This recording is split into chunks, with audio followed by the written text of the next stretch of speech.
Sabemos que la pirámide poblacional está cambiando radicalmente, es un movimiento global y también ocurre aquí en Chile. Efectivamente, a medida que pasen los años y al llegar a 2050, ya no tendremos la tradicional base de población joven que se va afinando hasta llegar a una pirámide, sino que tendremos algo así como una campana invertida, donde tendremos mucha población mayor y mucha menos población joven.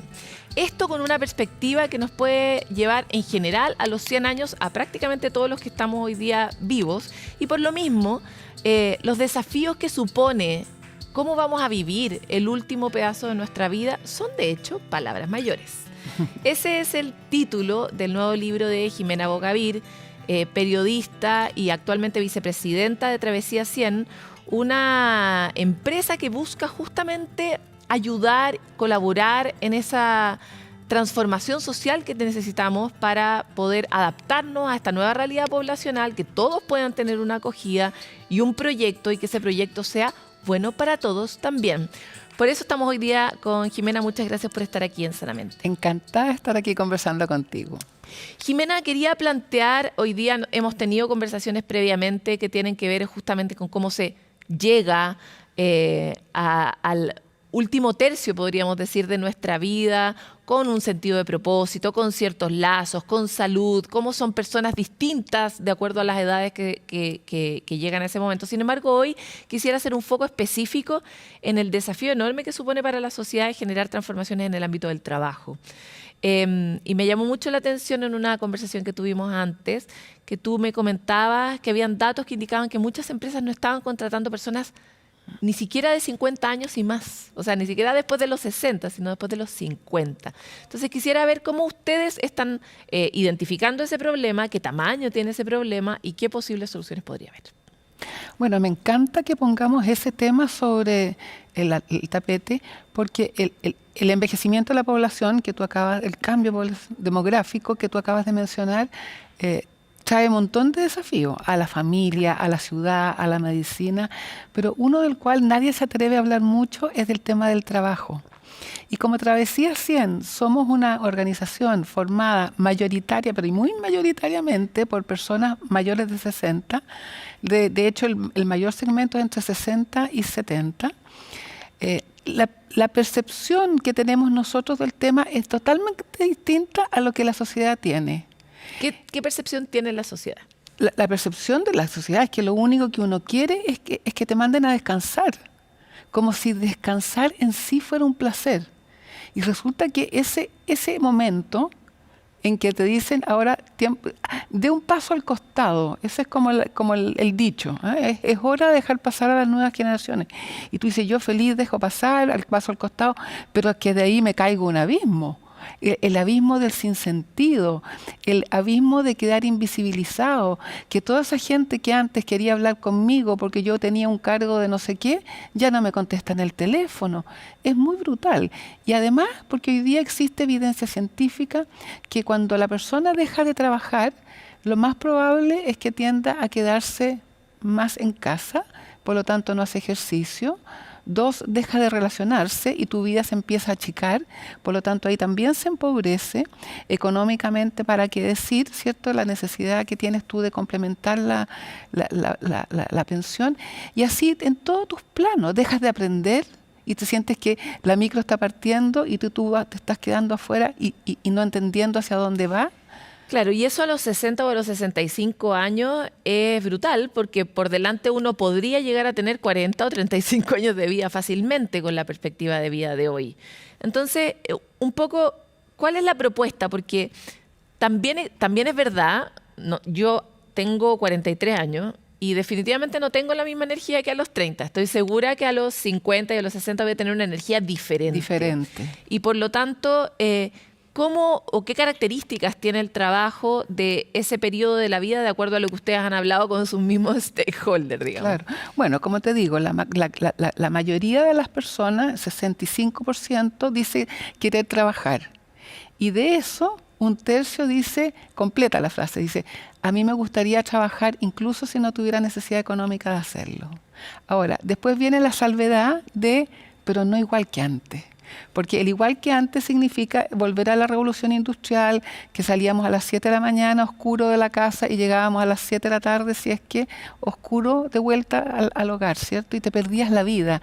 Y yo creo que mi generación tiene un saborcito amargo de habernos perdido los hijos. Y por eso es que estamos tan chalados con los nietos. Porque ahí recuperamos un espacio de ese amor, de esa jugarreta inocente, de ese regaloneo rico, sin estar así como con el tema de la obsesión de hacer las tareas, lavarse los dientes, todas esas cosas que hay que hacer, pero en fin. Entonces, dicho eso, cuando tú le dices a la persona cómo te gustaría trabajar, hay primero un intransable que parece tan sensato, con una jornada flexible. Sobre todo hoy día, que ya el teletrabajo se instaló y a los mayores nos gustó esto de poder ajustar los horarios, no tener que salir y exponerse, porque el espacio público se puso adverso y como amenazante, ¿no? Pero además el espacio público es un poco adverso y amenazante. Hay teóricos y especialistas en ciudad que dicen que las ciudades no están hechas para personas, por ejemplo, de 80 años. Ni las veredas, ni las calles, ni el transporte público. En muchos sentidos, a veces no es suficientemente cómodo tampoco. Estoy de acuerdo que no está pensado para que una persona de 80 años salga, claro, y que va a necesitar más bancos cada cierto tiempo donde sentarse y que las veredas no te hagan tropezarte. Yo estoy de acuerdo con eso, pero me refería incluso con una sensación que se nos ha instalado a los chilenos, de riesgo. Yo creo magnificado, ¿no es cierto?, por los medios de comunicación, y lo digo también de aquí con respeto, de que todo el mundo externo es amenazante. Y esa persona que tú no conoces puede ser un potencial agresor y no un posible colaborador. Y no sé, yo la verdad es que no tengo esa experiencia. Creo que la gente en general en la vida pública es amorosa, te cuida. Y claro, hay casos, pero la temperatura que existe sobre la inseguridad es de mucho más riesgo, ¿cierto? Entonces, eso también yo creo que como sociedad tenemos que volver a mirarlo y sentir el espacio público como un lugar de encuentro entre generaciones, para ahí volver a nuestro tema. Entonces, volviendo, el tema de la flexibilidad es clave. ¿Y por qué? Porque a diferencia de un joven que posiblemente está dedicado a estudiar en el colegio, después en educación superior, si es que es afortunado, la persona mayor no. La persona mayor se comprometió con ir a buscar niños al colegio, o está haciendo un pololito en alguna parte, o simplemente está cumpliendo su sueño de a lo mejor haber cantado en un coro. Es decir, tú necesitas un cierto control de tu agenda, de tu libertad. Entonces, ahí hay una primera cosa que es un tremendo desafío a la hora de tratar de juntar la demanda de trabajo de parte de las personas mayores con la oferta existente. Pero es más posible ahora que se ha instalado la conversación sobre la razonabilidad del trabajo también en las otras generaciones. O sea, antes era impresentable decir una cosa así, pero hoy yo también quiero ver a mis hijos crecer. Es que, ¿sabes qué? A mí me fascina cómo esta especie de petitorio de las personas mayores le hacen sentido a todas las generaciones. Porque después el segundo que yo voy a mencionar es el aprendizaje continuo. Lo que yo estudié hace 70 años, obviamente no me sirve para el mundo de hoy, pero eso le pasa a todas las generaciones. O sea, tenemos que hacernos la idea de que aquello que estudiamos en la primera etapa no es suficiente para mantenernos siendo parte del mundo. Sí, lo que yo estudié tampoco sirve para el mundo en el que estoy hoy. Por eso te digo, eso es totalmente es una condición de la evolución de la sociedad hoy, ¿no? Otra cosa que es tan importante para las personas mayores, y que lo estoy diciendo lo que expresan, ¿no? Es el tema de no quiero hacer algo que me dañe, porque a esta etapa tú quieres cuidarte, porque ya empiezas a sentir que las caderas no sé qué, entonces no puedes estar siempre de pie. No responde igual. Y lo lindo es que la gente, a pesar de tener esos achaques, dice, no, yo estoy bien, y reconoce un muy buen estado de salud, sorprendentemente mayor que en años anteriores. Pero aquellas cosas que yo sé que tengo un cierto achaque o debilidad o fragilidad, me la quiero cuidar. Entonces, por ejemplo, no voy a querer trabajar en un ambiente donde hay polvo o donde hay mala iluminación. ¿Para qué decir si tengo que acarrear cosas pesadas? Es decir, son cosas tan sensatas, ¿no?, que no parecen como una frivolidad. Ahora, Cuéntame un poco sobre cómo se puede avanzar en estas soluciones y qué hace en particular Travesía 100 para acortar los mundos, porque el tema que tú me habías comentado en una conversación previa sobre esta tendencia de las empresas de no contratar personas mayores de 50 es escandaloso. Y entonces, ¿cómo uno invita a las empresas a esta conversación? ¿Qué le ofrece? Porque esta cuestión esto no puede ser una iniciativa caritativa de las empresas, tiene que ser una iniciativa que tenga un afán productivo, ¿no? Entonces, avancemos sobre ese espacio. ¿Qué conversación se abre en esos lugares? Bueno, nosotros nos damos cuenta que la oferta laboral que existe hoy día no es adecuada desde el minuto en que se hace la convocatoria. Entonces, por ejemplo, dicen, no hay personas mayores que quieran trabajar. Y tú dices, ¿pero cómo? No hay. Nosotros hicimos una convocatoria y no llegó nadie. ¿Cómo lo hiciste? En LinkedIn o a través de las plataformas de empleo. Y las personas mayores no tenemos ese chip de buscar empleo de esa manera, sino que imprimíamos copias del currículum y lo llevábamos a los conocidos y así era. Y vámonos tomando cafecito con la gente amiga para que te fueran conectando. Entonces, hay muchas cosas que hoy día son distintas y que tenemos que analizarlas. ¿Por qué? Y esto es lo que en Travesía 100, esta es nuestra prédica hacia las empresas, porque lo hemos escuchado también de gente de altos cargos de recursos humanos que me dicen, estoy chato con los millennials porque se me van los contratos, los capacito y se van. En cambio, aludiendo a lo que nosotros decimos de los mayores, con los mayores yo hago familia. Son mucho más comprometidos, son mucho más responsables, están con la camiseta puesta en las buenas y en las malas, valoran su trabajo. Entonces, hay tantas ventajas y aquí lo que nosotros no estamos de ninguna manera en afán de competir con los jóvenes, ¿no? Por supuesto que no lo haríamos. Pero lo que sí es decir, trabajemos juntos. O sea, el aprendizaje cruzado que puede existir en un ecosistema donde hay un mayor y un joven, y esa conversación de cafecito, la misma que estás planteando, es una riqueza para ambos, ¿no? Eso es lo que nosotros planteamos, y afortunadamente hay, no muchas, pero es creciente el número. O sea, se ve que lentamente se está haciendo tendencia de empresas que dicen, a ver, nosotros trabajamos mucho tiempo en la exclusión por género, la exclusión por opción sexual, y ahora queremos... Esta es otra diversidad que hay que integrar. Exactamente, entonces sensibilicemos, porque así igual que si tú incorporas a alguien que tiene una discapacidad mental, también el resto del grupo tiene que entender de qué se trata y qué hacer y cómo gestionarlo bien, ¿no? Para que sea una buena experiencia. Entonces, igual que eso, tú tienes que preparar al grupo con que tú vas a trabajar, para que entiendan que lo que está pasando con esa persona, ligerito les va a pasar a ellos. Ahora, hay algo que es muy interesante de lo que comentaba en el ejemplo de LinkedIn, y es la brecha digital. Sabemos que la brecha digital se amplía en contextos de desigualdad, o sea, la gente que tiene menos acceso en general a todo, a educación, a recursos, etcétera, tiene una brecha mucho mayor en términos de digitalización. Sabemos que el mundo digital es el mundo hoy día y va a tender a serlo cada vez más. Y esa brecha también en las poblaciones que van envejeciendo se agranda. Entonces, ¿cómo ven ustedes que se aborda el problema de la brecha digital? Educación continua, por supuesto, pero con una iniciativa súper concreta para la empresa. ¿O qué tipo de oferta uno podría generar para resolver ese gap, ¿no? Uno es que la neurociencia tiene comprobado que el cerebro mayor se deteriora solo si no lo usas.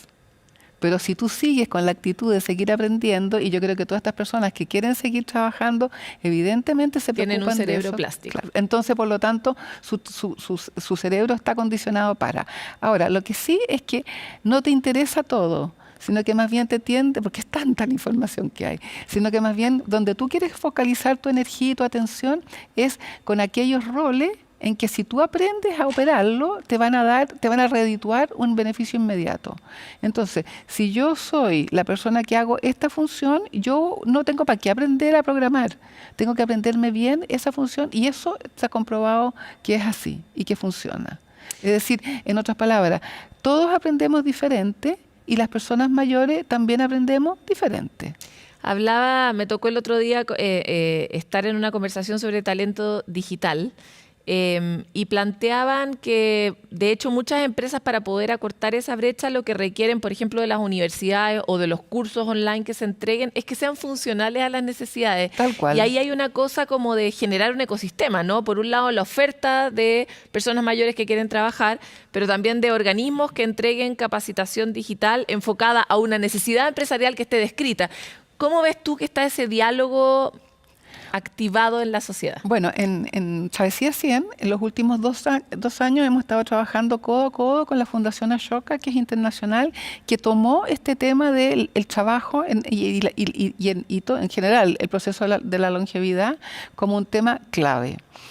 Y dentro de eso se vio que las personas mayores, como te decía, tienen una pasión por seguir viviendo plenamente, pero que no tenían la oportunidad, se cerraban las puertas para poder insertarse laboralmente, que es un requisito para tener una vida plena.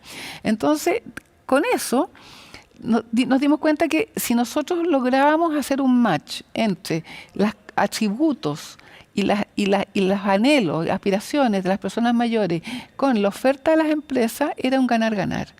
Y en esos minutos estamos ahora en eso, pasando de la nueva longevidad, que fue el concepto anterior, a la nueva empleabilidad. Entonces lo que queremos es hacer un estudio que nos permita hacer la línea base para la empresa y para las personas mayores y ver cómo se comportan y cómo cumplimos los indicadores, etcétera. O sea, en otras palabras, poder tener data dura y tener evidencia de que efectivamente es un ganar-ganar. Y no es como por ser buenas personas, porque eso es algo que, claro, empieza a atentar contra tu dignidad, ¿no? Las personas mayores lo que quieren es poner en valor su experiencia. Y vaya que hoy en día la experiencia aparece como gran valor, porque hemos vivido tantas crisis, porque nos hemos puesto de pie tantas crisis. Entonces, eso, tener una persona dentro de la empresa que le infunde ese optimismo y como ese temple dentro del equipo de trabajo. Hay como una expertise en resiliencia que es muy relevante para las nuevas. Tú lo acabas de decir genial, expertise en resiliencia. Jimena, para cerrar, muchas personas mayores ven sanamente, son fieles. Eso, somos fieles. Les gusta mucho ver el programa y por lo mismo deben estarse preguntando, ok, yo soy uno de ellos. ¿Existe algún lugar donde se estén articulando de alguna forma para, no sé, buscar soluciones, buscar espacios de empleo, etcétera, donde se estén congregando para poder también hacer ese llamado? Bueno, desde Travesía 100, quienes estamos haciendo esta reflexión son las 3.500 personas que se nos han ido acercando a lo largo de 6 años de vida que tenemos y que estamos reflexionando en conjunto, porque esto es un cambio generacional. Entonces, son muy pocos los estudios académicos, es muy poquita la evidencia, pero al entender cuáles son como las evidencias internas del público, vamos sacando, ¿verdad? Y de ahí las vamos compartiendo. Y la masa crítica también es muy relevante. Tal cual. Así que todos invitados a Travesía 100. Te quiero agradecer por esta invitación, o sea, por esta conversación y esperamos tenerte en el futuro y que además recomendamos el libro que acabas de publicar al respecto, así que para que lo puedan leer todos. Muchísimas gracias.